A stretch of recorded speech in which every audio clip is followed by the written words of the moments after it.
ভাবছি সাকিব আল হাসান কি আবারও নিজের বিপদটা ডেকে নিল, নাকি ইচ্ছা করে সে জানে যে তার আসলে বাংলাদেশে আর যাওয়া হবে না, কোনোভাবেই যাওয়া হবে না, সুতরাং একটা রাজনৈতিক পজিশন নিয়েছে। আর এখন তার যা খেলার যে অবস্থান, এই অবস্থান নিম্নগামী। নিঃসন্দেহে সেই সাকিব আল হাসান নেই যে সাকিব আল হাসান আবার নতুন করে উজ্জীবিত হবে।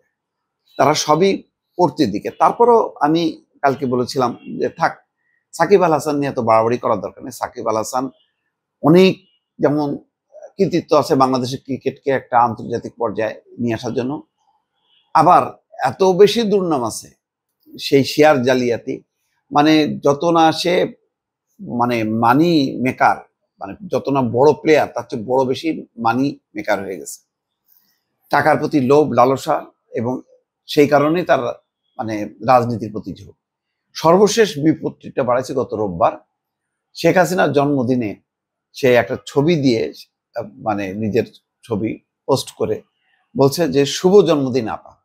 এটার মধ্য দিয়ে বোঝা যায় যে মানে বিদায় বাংলাদেশ, আপাতত বিদায় বাংলাদেশ। যদিও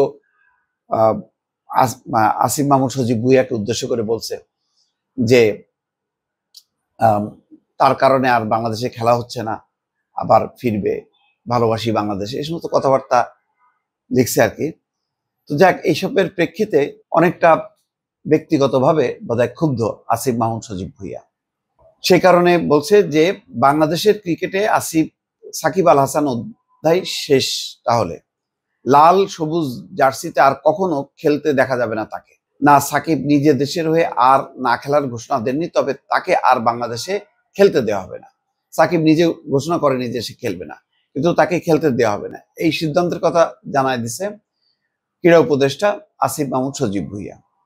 রোববার রাতে বেসরকারি টিভি চ্যানেল 24 এর সাথে মুঠোফোনে দেওয়া সাক্ষাৎকারে তিনি এই কথা বলছেন।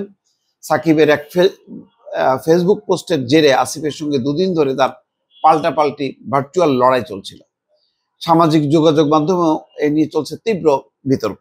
তারপরে চ্যানেল 24-কে বলছে তাকে বাংলাদেশের পতাকা বহন করতে দেওয়া যাবে না, বাংলাদেশের জার্সির পরিচয় বহন করতে দেওয়া, এটা আমার পক্ষে কোনোভাবেই সুযোগ করে দেওয়া সম্ভব হবে না। ইতিপূর্বে আমি বিসিবিকে না বললেও এখন আমার বোর্ডের প্রতি স্পষ্ট নির্দেশনা থাকবে, সাকিব আল হাসান আর কখনো বাংলাদেশ টিমে খেলতে পারবেন না। এর আগে বলছে যে আসিফ মাহমুদ বলছে যতবার তিনি দেশে আসার জন্য চেয়েছেন, খেলার জন্য চেয়েছেন, বলেছেন আমাকে জোর করে নমিনেশন দেওয়া হয়েছে, আমি রাজনীতির সঙ্গে জড়িত না, আমি শুধু এমপি ইলেকশনটা করেছি, এলাকার মানুষের জন্য কাজ করতে চেয়েছি।